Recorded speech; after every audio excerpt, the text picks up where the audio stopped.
Hey, hey, hey, Facebook. Giving y'all a moment to join me. It says it's building my audience.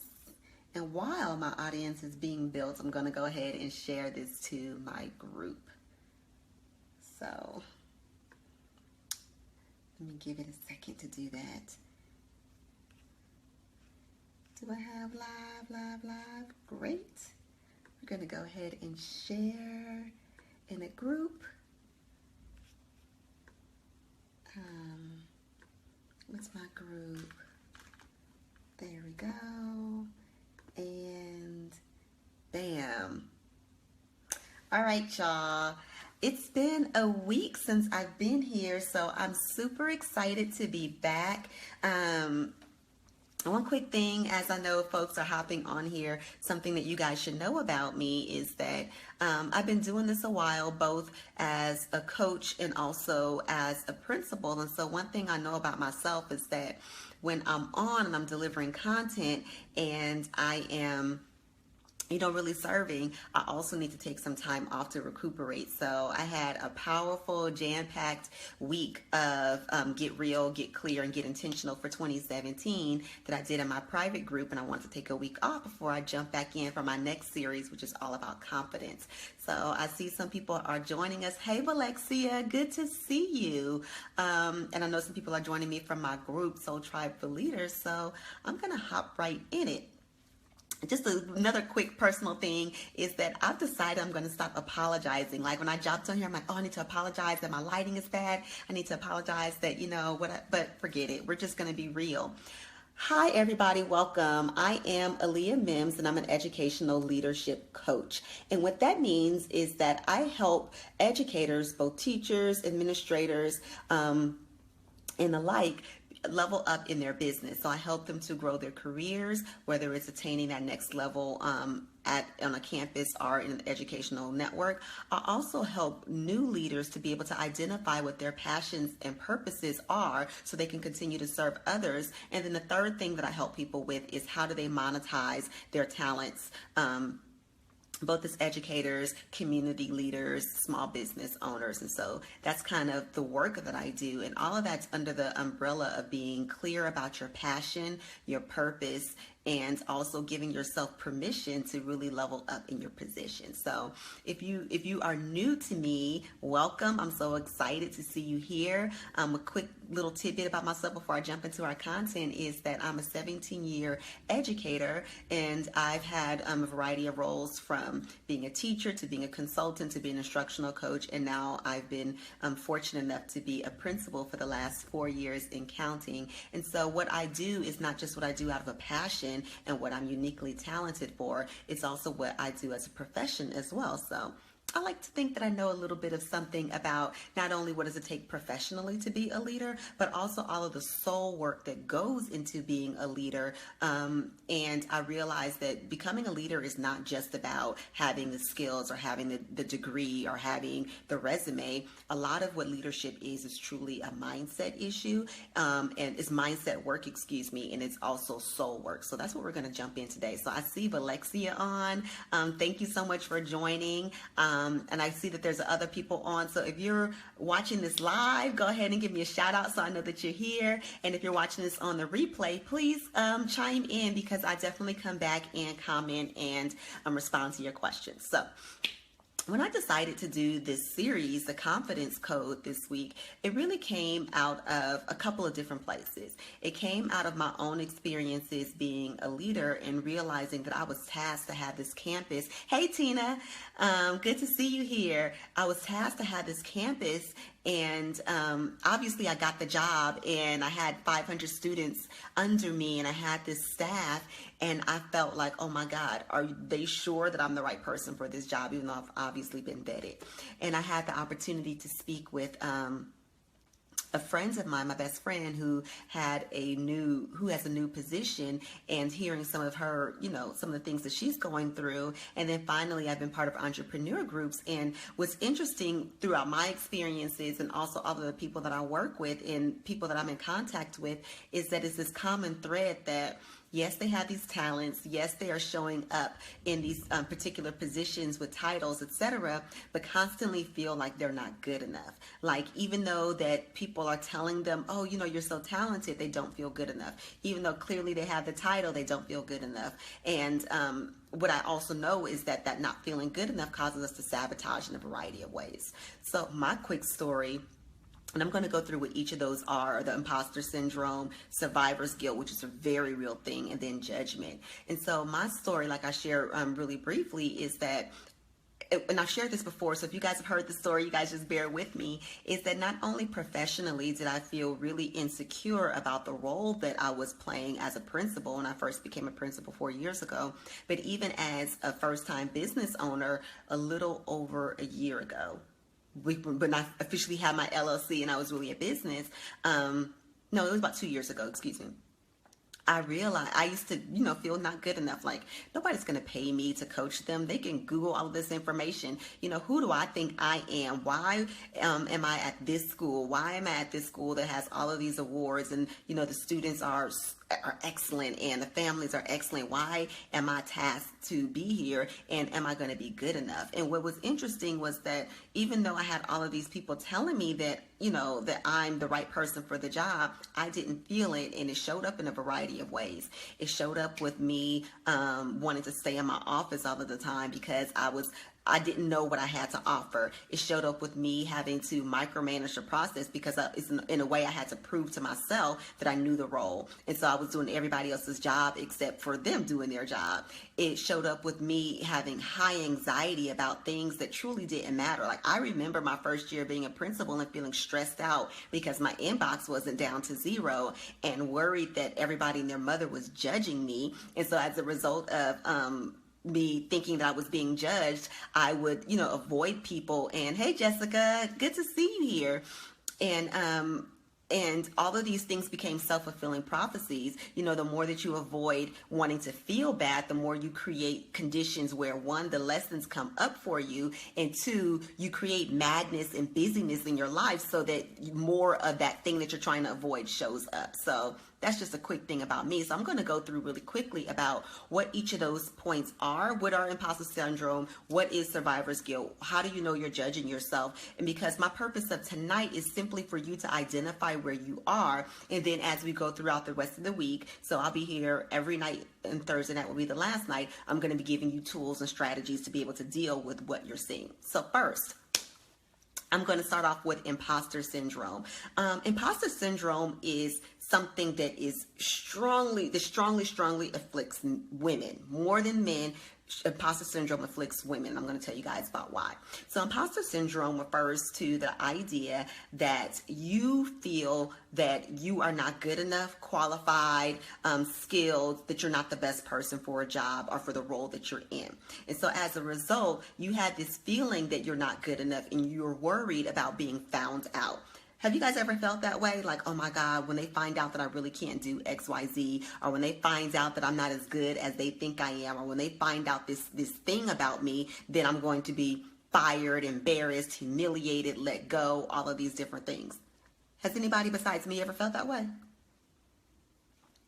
And even if you're not chiming in right now, with my number one, so if you guys are new, I always like to give you numbers and give you ways to shout out. So if you've ever felt imposter syndrome and that feels like, yeah, I've had that sometime feeling, thank you, Tina, for being my note taker. Give me a number one. And the interesting thing about imposter syndrome is not only is it that feeling of not feeling good enough, it really consumes our mindset. We constantly walk around waiting for the other shoe to drop. We worry that this is going to be the day where I'm going to be exposed. And being exposed as women is like our biggest fear. I think that's why when we look, especially in middle schools, why girl drama, so to speak, is so strong, is because girls aren't always physical in their confrontation. Their biggest ways that they confront each other is by exposing. So that social media, and all of this carries on into our adult life, that we don't want to be found out.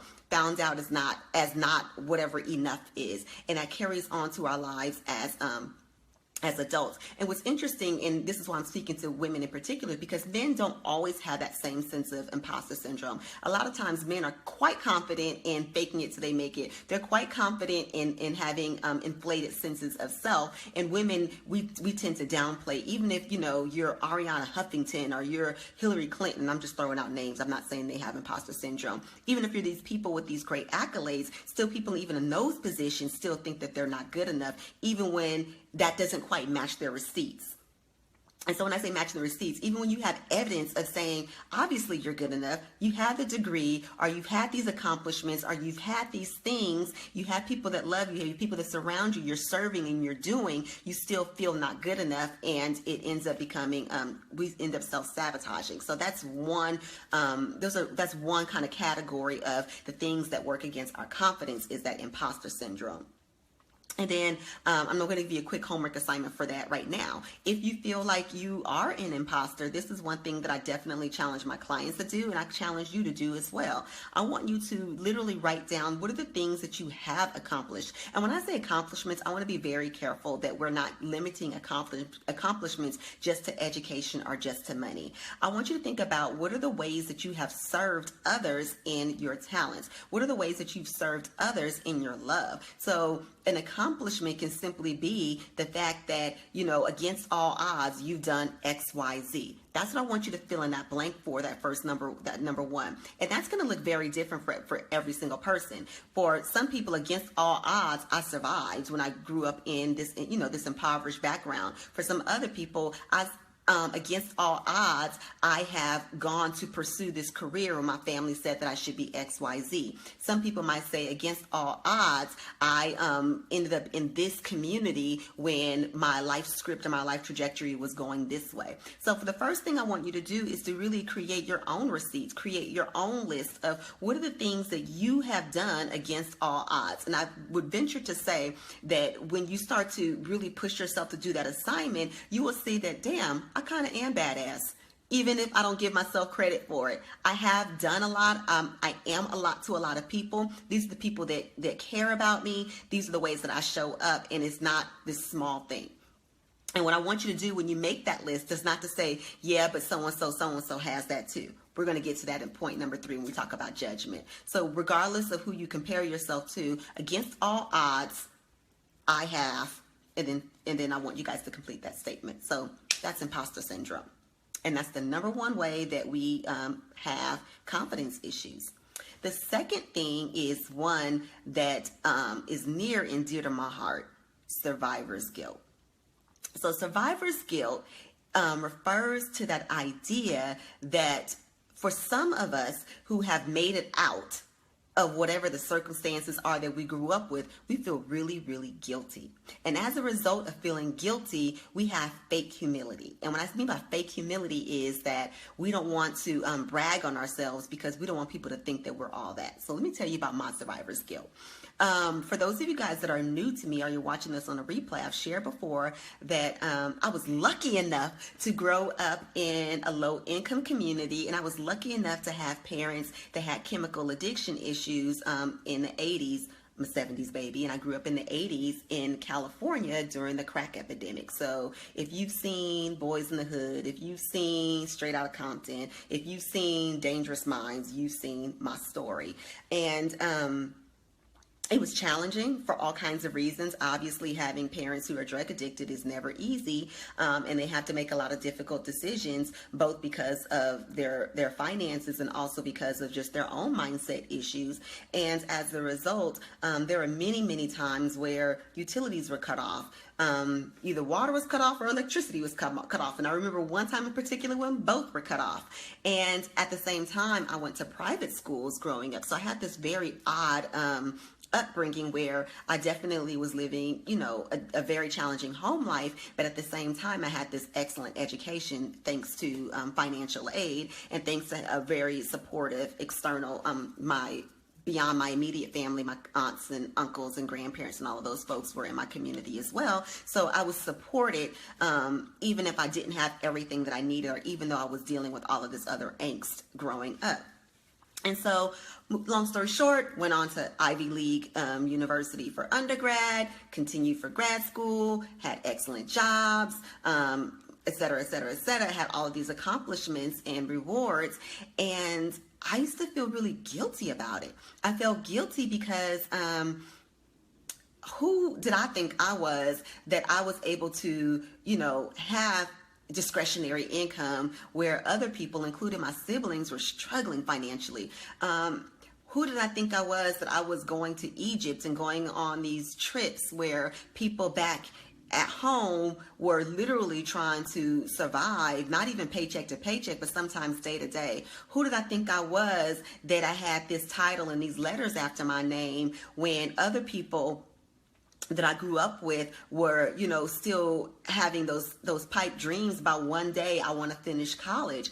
And what was interesting about the survivor's guilt was that I wasn't always conscious of it. I wasn't conscious that, of the who did I think I was, but I found myself downplaying my accomplishments a lot. So I can be in a group of people, whether they're my peers or people from home, and they're like, oh, what do you do? Oh, I'm in education, and leave it at that. I'm not about to start saying, actually, I'm a principal of a nationally recognized school and blah, blah, blah, blah. And I didn't want to tell people that. Or when I went home and, I never really brought my best items home because I didn't want people to think that I thought that I was all of that. Or when people would say, oh, you have a nice so-and-so, so-and-so, and I'm just talking about material things. I'm giving you this example. I would downplay it. Yeah, I have a nice car, but let me tell you about how bad this other thing in my life. And so I was always hypercritical of myself. And I did that not one, because I was critical of myself. And also I did that because I almost was trying to beat other people at seeing my flaws. So I was always the first person that was going to highlight my flaws before anybody else did, because again, I didn't want to be seen as I think I'm all that. And there's a whole lot of other stuff that went through it that led to that as well. Long story short, the black girls in high school, there were very few of us. And so as there started to be some divergence between us, just all different kinds of reasons, then I felt ostracized in a way because I was, taking honors classes and all of these kinds of things.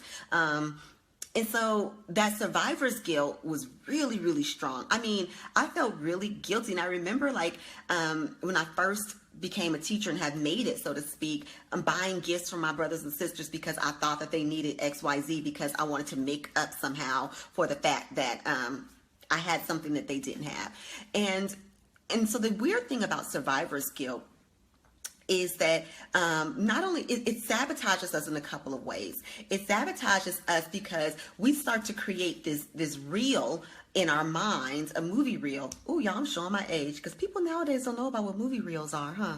Okay, so history lesson. A movie reel is a film that's set on a wheel, and it used to literally, the film used to go from one wheel to the next. And so when I talk about having a reel in my head, I used to have this script or this running soundtrack in my head of all of my flaws. And it was so much easier for me to keep track of what my flaws were, again, because I was trying to kind of beat people to the punch.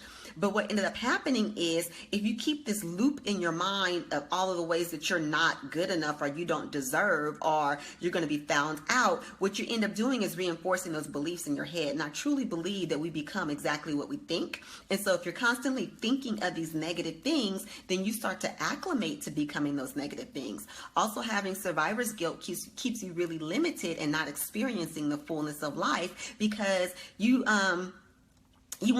still want to be seen as one of the homies, one of the crew, one of the whoever. And so you start to limit your friend group because you don't want to, start to associate with those people because you know what you used to say or what you think that your friends might used to say about those kinds of people. So you start limiting your circle, which is super dangerous. Like, we should always be growing, and part of growing means our circle changes as well. Or you start limiting the experiences you have because you think that that's out of your league. You think that, oh, I can't go to the museum. Just throwing these things out as example. I can't go to this trip. I can't go and have these experiences because that's not me. When in reality, that is you, and you just are feeling guilty about that now being you. So, that's survivor's guilt. And so one of the things that my homework number 2, so Tina, I'm so appreciative of you of you taking notes for me. So here's my homework number 2 for you guys that I really want you to think about is, what are the ways that you remind other people of your flaws? What are the ways that survivor's guilt shows up in you? Are you telling people about your flaws? Are you limiting the people that you're around? Are you limiting your experiences because you don't want to be seen as too good?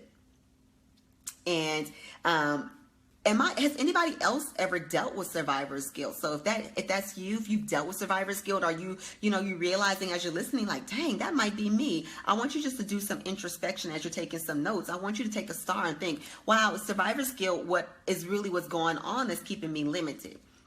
Now, I recognize that many of us may not have grown up in the same circumstances as I have, but I do want to push you to think about what are the ways that you kind of expanded beyond what was typical for your circle, for your upbringing, from the people that you grew up with or from the people that you used to associate with, and then how are you still trying to hang on to that because you're afraid of them not taking you seriously, or you're afraid of what they might say. I really push you to do that. And here's the third one. So y'all, I'm not going to keep you on super long, but here's a third way that our confidence is hindered, and the way that we hold back ourselves feeling good and feeling confident about the work that we do. And it's around judgment. Judgment is, oh my God, it's become like my theme right now. So, when I talk about judgment, it's really coming from this idea of forgiveness. And so disclaimer, this is not my invention. None of these terms are things that I've invented, but these are things that I'm starting to pull together, that I have pulled together from my clients, but also how I've pulled together with the people that I work with, and also some of the work that I've done for myself. And so I was reading this book. What is the book that I'm reading right now? Oh my gosh, I completely went blank. I'll come back and I'll drop it in the comments. Oh, I know what I was thinking. Is this the book? Anyway, sorry y'all. Because I'm stuck between 2 books. It's either The New Psycho-Cybernetics or it's A Course in Miracles. 2 completely different books, but these are the 2 that I've been reading most often recently. And so anyway, it talks about the idea of about forgiveness. And forgiveness for personal reasons is a whole other thing that I'm working on right now. And it talks about, in order for you to forgive someone, you have to have first judged them.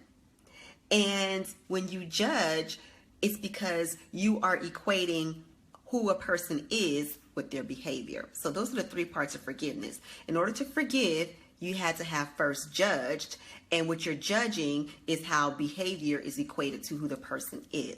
And so it talks about, I think this is in The New Psycho-Cybernetics by Maxwell Maltz. It talks about when you learn to forgive, when you truly therapeutically forgive, is when it's the moment that you realize that there's nothing for you to condemn and to judge in that person. Yes, people have behaviors, and yes, people make mistakes, but that's not who they are at the core, and neither that's who you are. We're all childs of God. We're all children of God.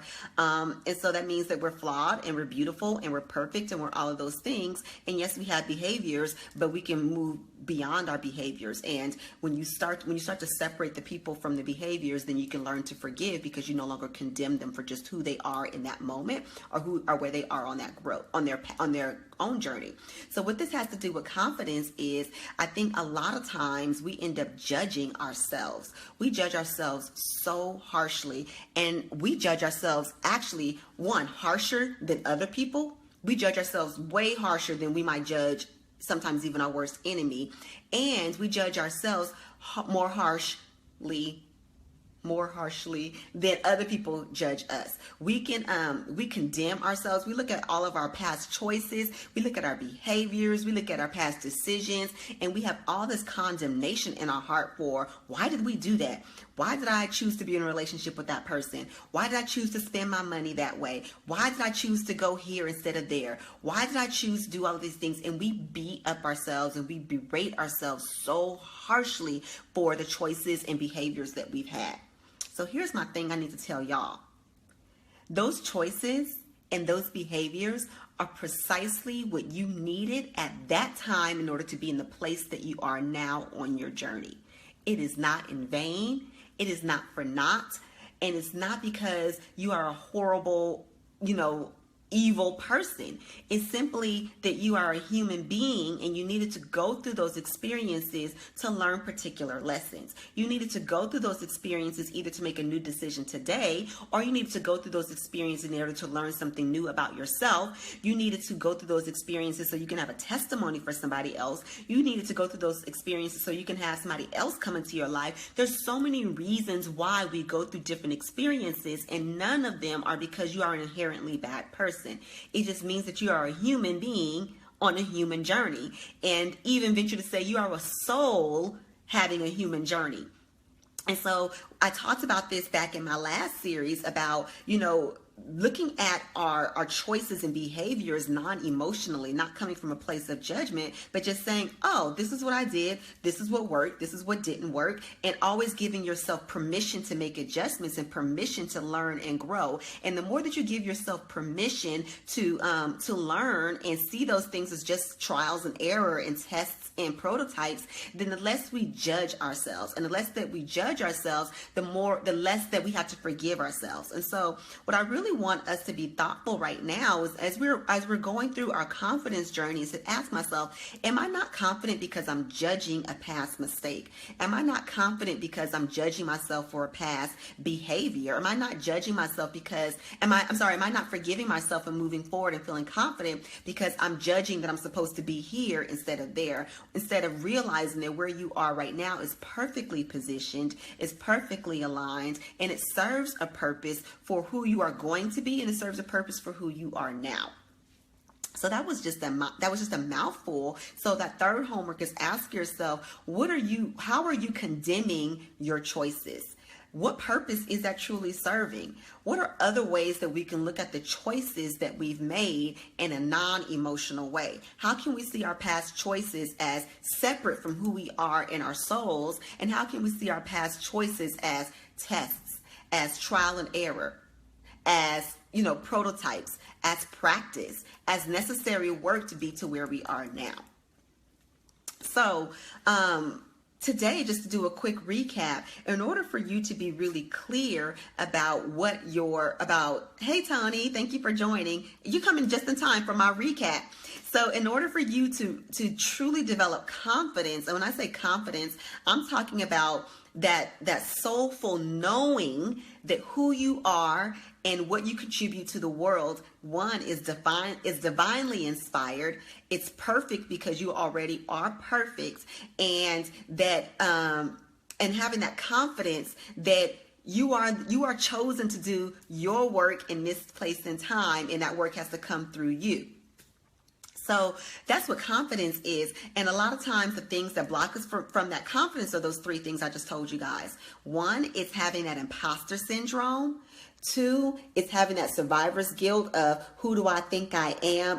Why am I the one to move beyond these circumstances that other people have? And let me point out my flaws before they do. And then three, judging yourself and condemning the decisions that you've made and the choices that you made because you're seeing your behaviors as you instead of choices that you had to go through to either learn, attract more people, develop more skills, figure out what didn't work. So that's what I have for you guys today in day one of the confidence code.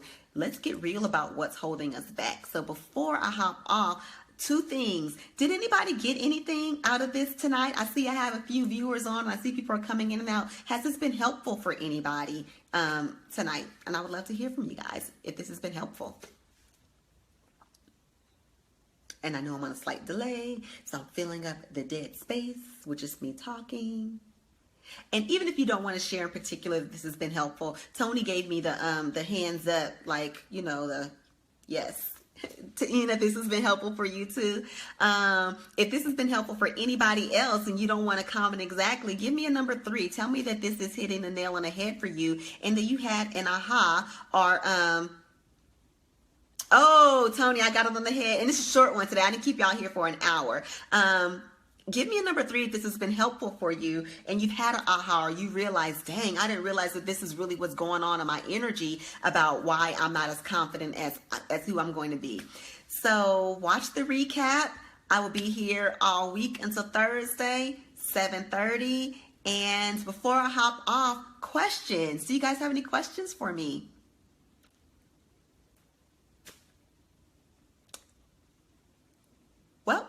I don't have any questions. And again, if you're watching this on a replay, you can still drop your questions.